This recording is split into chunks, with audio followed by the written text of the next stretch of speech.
7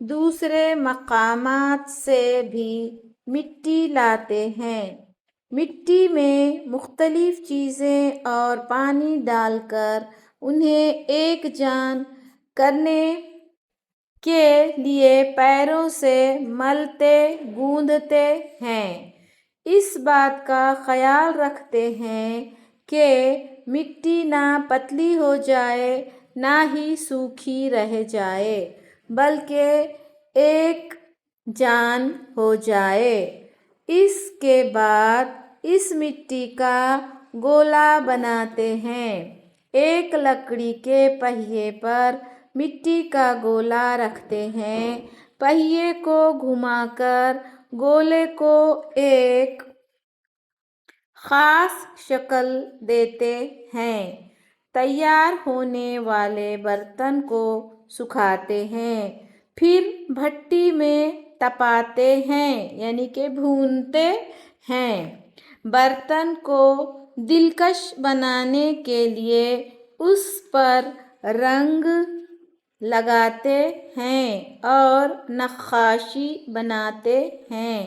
اسی طرح مٹی سے سجاوٹ کی چیزیں، لوبان دانی، توا، مورتی، مٹکے اور دیے بنائے جاتے ہیں۔ بتاؤ تو بھلا مٹی کے برتن کس کام کے لیے استعمال ہوتے ہیں؟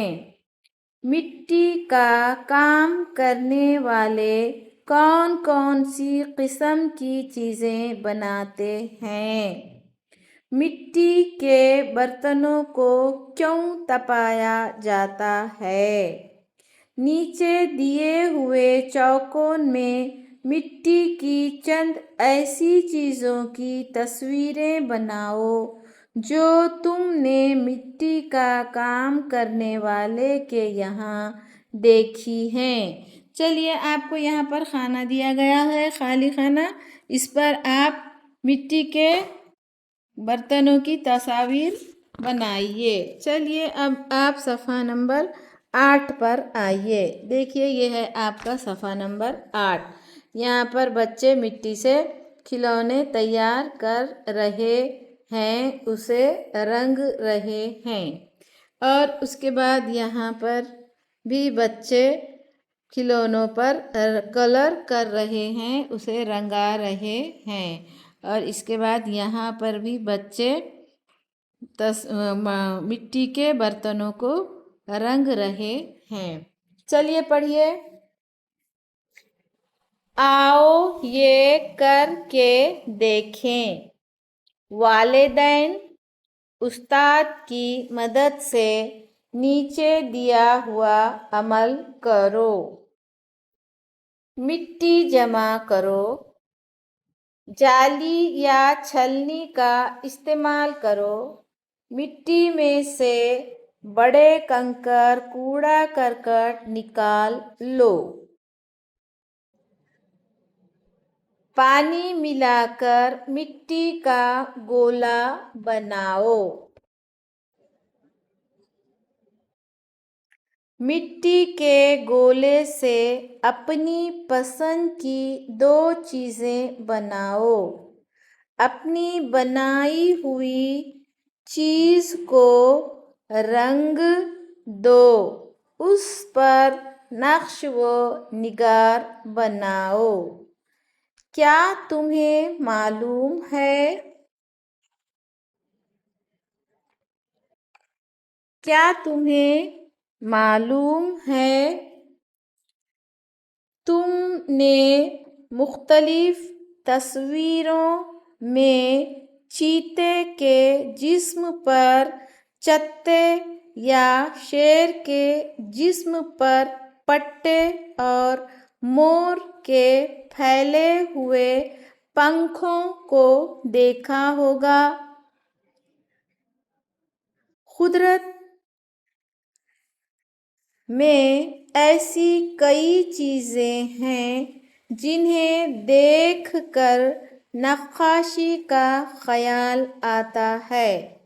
قدرت میں جگہ جگہ نقش و نگار پائے جاتے ہیں۔ اب وہ چیتے کے جسم پر ہوں یا مور کے پنکھوں پر، فنکار مٹکے پر جو تصویریں بناتے ہیں ان کا خیال قدرت ہی سے آتا ہے۔ قدرتی شکلوں اور رنگوں کا مشاہدہ کر کے نقش و نگار بنائے جا سکتے ہیں۔ تو چلیے اب آپ صفحہ نمبر 9 پر آئیے اور دیکھیے۔ آؤ مشاہدہ کریں۔ یہ ہے پانی کا چکر، یہ ہے پانی کا چکر۔ تو چلیے پانی کس طرح سے اپنا گول چکر چلاتا ہے، پانی کا چکر، پانی کا پہیہ کس طرح سے گھومتا ہے، دیکھیے۔ آؤ سمجھیں۔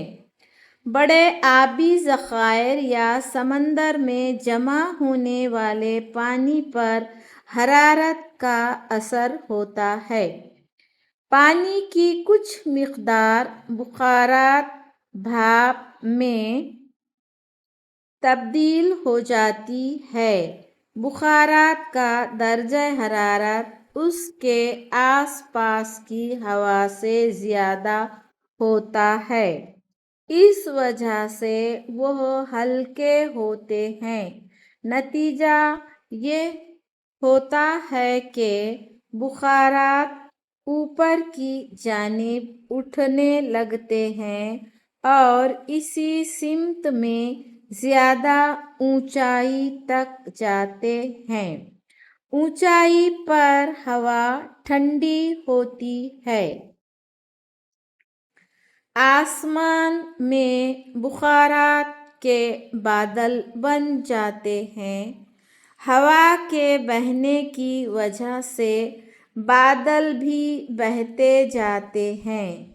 ان بادلوں کو پہاڑ روک لیتے ہیں۔ تب ان بادلوں کا پانی بارش کی شکل میں زمین پر آتا ہے۔ ڈھلان پر سے بہتے ہوئے دھارا جھرنا ندی کی شکل میں یہ پانی سمندر سے جا ملتا ہے۔ اس طرح سمندر سے شروع ہونے والا پانی کا سفر سمندر میں آ کر مکمل ہوتا ہے۔ اسے آبی چکر کہتے ہیں۔ تو پیارے بچوں، یہ ہے آبی چکر۔ آبی چکر کا سفر ہمیشہ جاری رہتا ہے۔ تو آپ کو یہ ہم تھوڑا سا مختصر سا سمجھا دیں کہ پیارے بچوں، سورج کی روشنی سے ندی، نالے، سمندر، دریا اور زمین پر کا پانی بھاپ بن کر ہوا میں اوپر اڑتا ہے، اور ہوا میں جب یہ اوپر جاتا ہے تو اوپر جا کر یہ ٹھنڈا ہوتا ہے اور یہ بادل کی شکل اختیار کر لیتا ہے۔ جب یہ بادل کی شکل اختیار کر لیتا ہے تو ہوا اسے ایک جگہ سے دوسری جگہ اڑا کر لے جاتی ہے، اور پھر وہاں پر یہ پانی برستا ہے، بادل سے بارش ہوتی ہے۔ تو اس طرح ہمارے ساری دنیا میں، ہمارے سارے زمین پر ہواؤں کی مدد سے، بادل کی وجہ سے بارش ہوتی ہے۔ تو یہ ہے آبی چکر۔ سورج کی گرمی سے سمندر کا پانی، سمندر، ندی، نالوں کا پانی بھاپ بن کر ہوا میں اوپر اڑتا ہے اور اس کے آبی بخارات اوپر جا کر ٹھنڈے ہوتے ہیں اور یہ بادل میں تبدیل ہو جاتے ہیں، بادل سے بارش ہوتی ہے۔ اس طریقے سے پھر یہ پانی سورج کے گرمی سے بھاپ میں تبدیل ہوتا ہے اور پھر بھاپ سے بادل بنتے ہیں، پھر بادل سے بارش ہوتی ہے۔ اس طرح پانی کا چکر یعنی آبی چکر چالو رہتا ہے، جاری رہتا ہے۔ تو چلیے بتاؤ تو بھلا آگے پڑھیے۔